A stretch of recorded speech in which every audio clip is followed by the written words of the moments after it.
যারা সামনে ভার্সিটির অ্যাডমিশন টেস্ট দিবে তাদের জন্য ছোট্ট কিছু উদাহরণ দেই।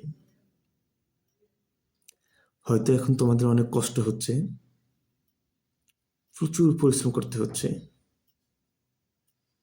দিন রাত এক করে পড়াশোনা করতে হচ্ছে, তারপর অনেক কিছু স্যাক্রিফাইস করেও তোমাদেরকে এগিয়ে যেতে হবে, পড়াশোনা করতে হবে। যদি ব্যর্থ হও, মনে রেখো হয়তো সৃষ্টিকর্তা তোমার জন্য আরো ভালো কিছু রেখেছেন। কখনো ভেঙে পড়া যাবে না। আমাদের অনেকেই অনেক মেধাবী স্টুডেন্ট দেখেছি, আমি আমার অনেক বন্ধু বান্ধব দেখেছি অনেক মেধাবী, কিন্তু কোনো পাবলিকে চান্স পায় নাই। হয়তো কেউ প্রাইভেটে চলে গেছে, অনেকে পড়াশোনা বন্ধ করে দিয়েছে। আবার আমি আমার এমনও বন্ধু দেখেছি যে ছোট্ট একটি পাবলিক বিশ্ববিদ্যালয়ে সে চান্স পায়নি, কিন্তু পরবর্তী বছর বাংলাদেশ সবচেয়ে বড় পাবলিক বিশ্ববিদ্যালয়ে সে তার নিজের জায়গা করে নিয়েছে। এটা আসলে পরিশ্রমের ফল।